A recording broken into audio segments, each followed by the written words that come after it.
I didn't realise this, but 10 seasons ago, it was the year Port won the flag, so they were eventual premiers. Yeah. Port played in the very first game for points played in Darwin. It was played up at Marara. Did I say that right? Yes, you did. They've been there for 10 years. Well, 10 seasons. It was 04. You could ask me what it was a couple of years ago. Yeah, and they were eventual premiers. They played against the Bulldogs, and joining us online now, who played in that historic first ever game for points at Marara, Bulldogs champion and current coach of Werribee in the VFL, Scott West. Welcome to the Coodabeens. Thank you. Thank you for having me. Oh, Scotty, now, can you cast your mind back that far to that first time you played up at Darwin? Well, I can, yeah. It's a fair while ago now, but it's a very, very memorable time in the AFL, and obviously, as you guys just mentioned, the first points played in Darwin was that game. And did you have any special preparation for it? No, not really back then, to be honest. I think we were venturing into the unknown. We certainly knew it was going to be a lot milder than it was in Melbourne at that particular stage. But I guess when you do something for the first time, you always reflect on it and learn. And obviously, I know later on we did some different things preparing for the game, but no, I think it was just try to prepare as normal, and probably didn't work for us, to be honest. No. And Scott, tell us about Port back then. Did you have a sense playing them that they could win the flag? Oh, absolutely. They're a really uncompromising team. Obviously the Carboys were in there, Hardwick was in there. You had Primus and Blade and all these boys that were uncompromising in the way they went about it. So yeah, look, you had a real gut feel that they were a very, very strong team. I think they had the attributes within their team to be a good finals team. We need to win the hard footy and the contested footy. So you certainly got a feel for it, and certainly got a lesson in it once they came and finished. And interestingly enough, as Port won that game, they kicked 23 goals, 9 to your 9-7, and they kicked 23 goals. And Warren Treadray only had one kick. He must have got injured early. Yeah, I'm not 100% sure what happened to Treaders. I can't remember whether he got injured or our defender just did a good job, or the mids just kept kicking over his head. But yeah, look, they're an outstanding team, and 23 goals in those conditions, in any conditions is good, but especially up there was outstanding. They had 13 individual goal kickers, so it was pretty much shared around. Can you remember did Josh Carr annoy you that night? Was he picking you up? He did, actually. Yeah, and I think annoys, terrorise, you name it, he did it. No, he's a very good player. I don't think I got tagged early in that game, and then it's the old catch-22, started to get a bit of footy in the first 15 minutes, and he switched over to me. So you want to play well, but you want to sort of try to avoid the limelight so those little buggers don't come to you. Mm. Well, you picked up 9 kicks and 18 handballs for the night. Yeah, well, it's not ideal, probably, ratio, especially in slippery conditions as they are out there. Mm.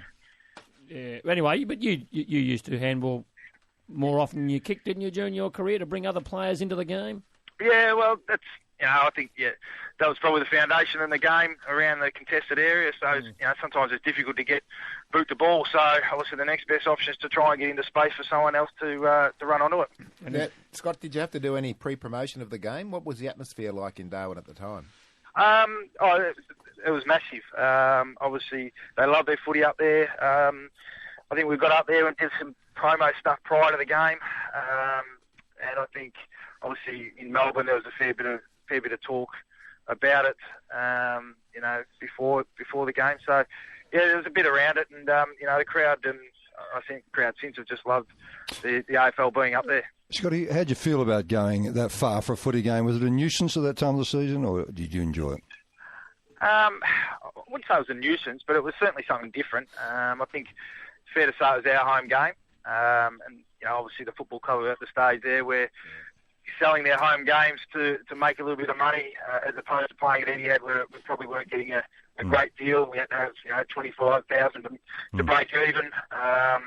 I think you have to understand that, but obviously from a 4 points point of view, you'd rather play anyone on your home ground, especially if they have to travel. So, but look, it was a great. We had some great times up there, and obviously the footy clubs made some great connections up there. Now, of course, you're coaching Werribee, so is it keeping you in close contact with the Bulldogs?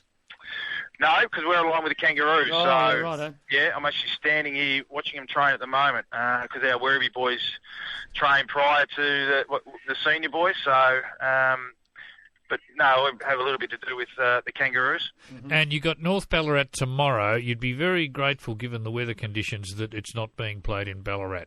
Well, yeah, we've had both ends of the sticks at North Ballarat. We played a pre-season game there. It was about 37 degrees and blowing a gale.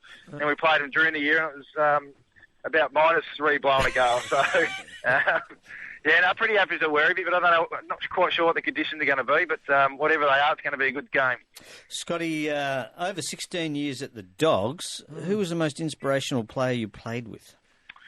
I think Scotty Wine, to be honest. From day one, as a 15-year-old, I was there. He was, always a guy that, put his hand out to help and, welcome you into the footy club, and just knowing what he had to go through week to week to get himself right to play. Not only with his knees, but his black and blue in the legs from rucking and the shins. He's a really good leader. So, for me, he's probably the standout.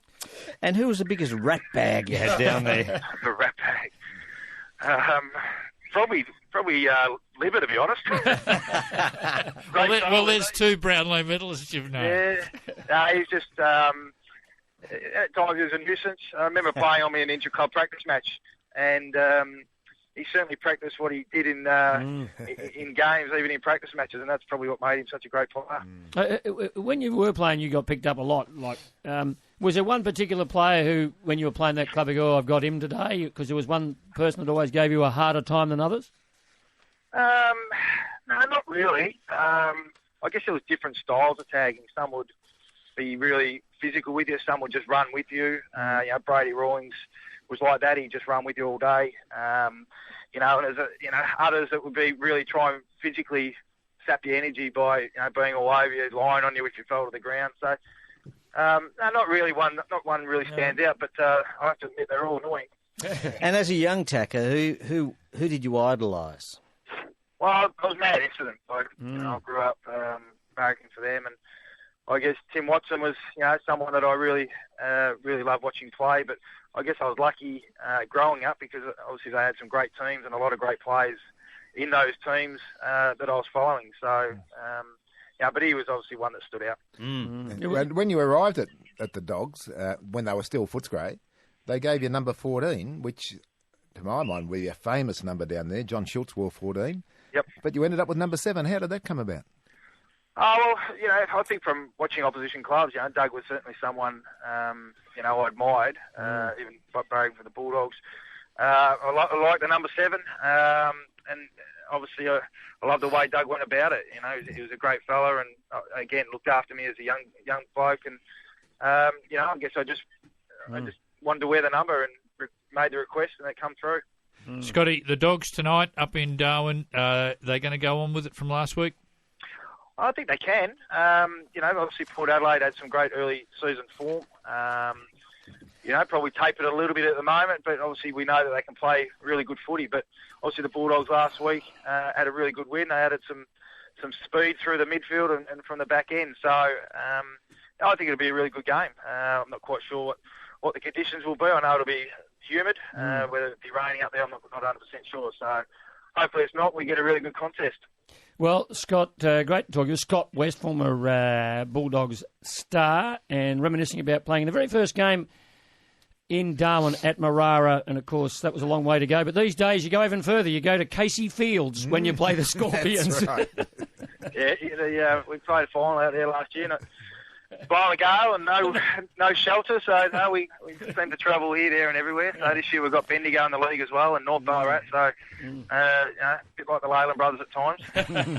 Good on you, Scotty. Scott, great talking to you. I'll let you get back to